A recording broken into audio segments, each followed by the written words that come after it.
So back when I started this channel, I had the idea of doing a series on my favorite characters in fiction, fittingly called Favorites in Fiction. I did one episode, and then the series died. I guess in some ways this mini-series is a spiritual successor to that. As such, it's only fitting that the single character I managed to make an episode about showed up at some point here. Azure Striker Gunvolt is one of those games that I found at the right time.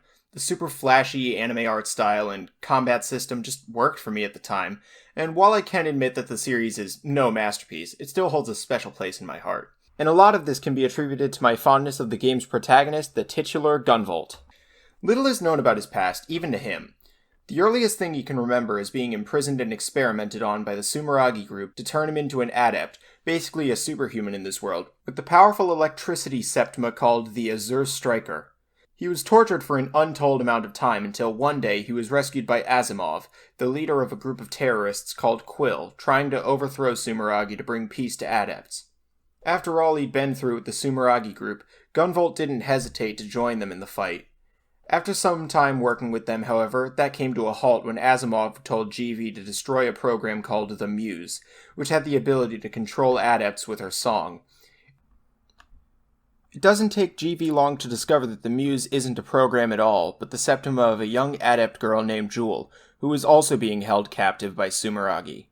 This entire scene happens at the end of the tutorial level, and so it serves as the defining moment for Gunvolt's character. As Asimov still insists that he kills the girl, Gunvolt rejects the order and defects from Quill in order to rescue the girl and protect her. At the same time, he makes it clear that he has a lot of respect for Asimov, and is doing this because he wishes to pass on the favor that Asimov did for him when he was in need of someone to save him. Even still, he continues his fight against Sumeragi's Nova, who tries to capture Jewel once more to use her powers to subjugate all adepts, as well as another rival named Kopin, who wishes to eradicate all adepts, seeing them as an affront to nature. Gunvolt's ideals are put to the test when Asimov asks Gunvolt to join him once more, in order to use Jewel's powers to wipe out the entire population of non-adepts. Even in this moment, Gunvolt declares that he owes a lot to Asimov, but he refuses to help him in such a cold-hearted goal.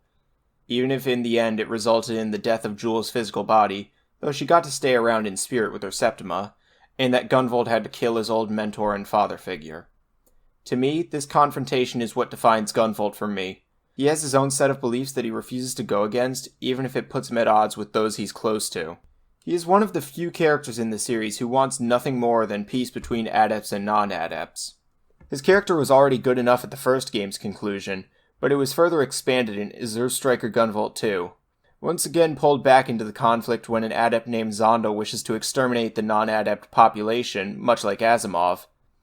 In order to do this, she needs the Muse, and in spite of his attempts to protect Jewel again, she ends up dying in the end, her power being stolen by Zonda. He couldn't save her this time.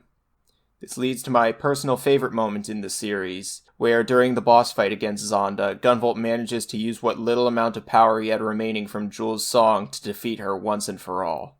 Things get a bit confusing here, so bear with me. Upon the defeat of Zonda, the Muse's power begins to release from her, and as a result, it brings Jewel back, but not quite. She had fused with Kopin's sister Metil, who also had the Muse Septima within her, and had no memory of either girl's life. In a moment of selflessness and recognition of the danger that he had unintentionally put Jewel through, Gunvolt trusts his rival to take care of his sister.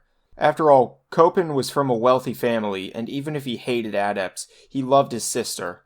Meanwhile, Gunvolt seemed to never be able to claim a moment of peace. She would be better off without him and off with Kopin. The epilogue shows how much it hurt for him to part with Jewel, but in the end, he did what was best for her. This moment, once again, displays what I like so much about Gunvolt. His willingness to sacrifice what's dear to him, if it means the greater good for everyone else.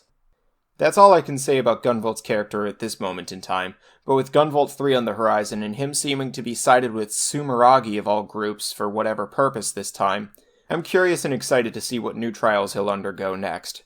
So long as he isn't suddenly evil. That would suck.